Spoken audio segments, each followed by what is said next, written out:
garbahaaga malaayiga saaran wallahi billahi talaa maanta dhimatidan ku dhay maanta noosha waa lagu qoraa dig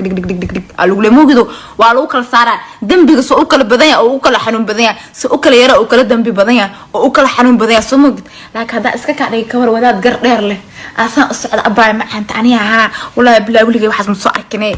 free life of course free life maxaa diiday caasho hoona waa ku salaam waa ka qaado walaal marka gabdhaha abeenbeento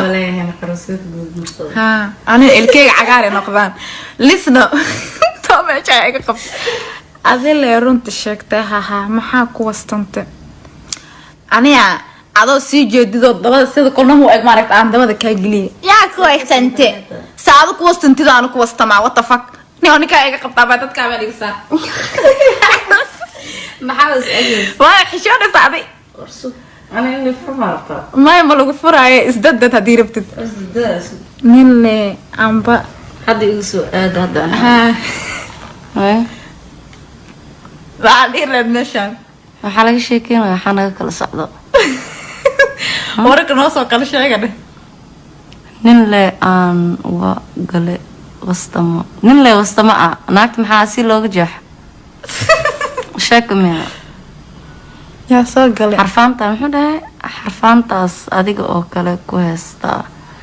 tan wajiga qarsateen naga dhaqaaji Allahu akbar wajiga dad ku dhaga ka baxnaa meesh gabar asturan oo quruxon baa tahay ma sha Allah Allah ku xafido hadalka qurxi sug hal ma sha Allah horti waa ma san tahay brother laakiin maxaa la dhahaa waxa ugu kalifay ina waxyaabahaas oo kala ka hadlo horta fiiri bila aadan walba khushuuc buu leeyahay moogtahay hay xabiibti qof walba khushuuc buu leeyahay qof walba karti buu leeyahay qof walba wanaag buu leeyahay qof walba amal buu leeyahay qof kasta de wax buu leeyahay ma fahantin aan miska gaadhaa oo thank you father ma ala bay ma antu ma san tahabo I love you too marka waan laga soo dhaxgal hadalka qof walba karti buu leeyahay qof walba maxaa laha sumcad buu leeyahay wanaag buu sameysanayaa fiiri horta waa iwaanisay hadal fiican baa ku hadashay inta rag oo nin rag ku hadli lahay baa ku hadashay brother ma fahantin laakiin waxa fiican qofka waa inuu horta marka horente dameer uu lahaadaa uu hadaladu dhahaayane uu lahaadaa mid ugu fiican ama hadalka ugu wanaagsan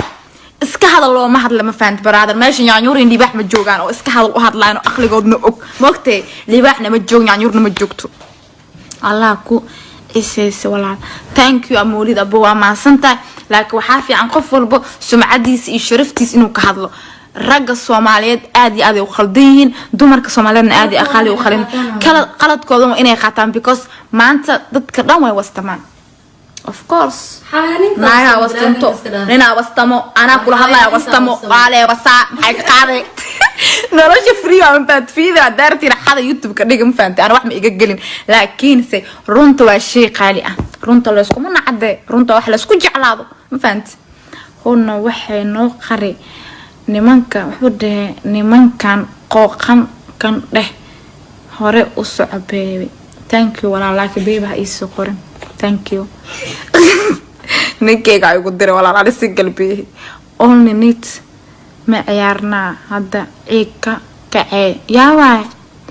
ma abu ana sheekadaas ay ugu leeymaan hadana kaaga hadlaa sheekh iska kee dhigaysa like comment ka soo bixinaysa low ninka la dhahayo Cabdi Casiis Cabdulle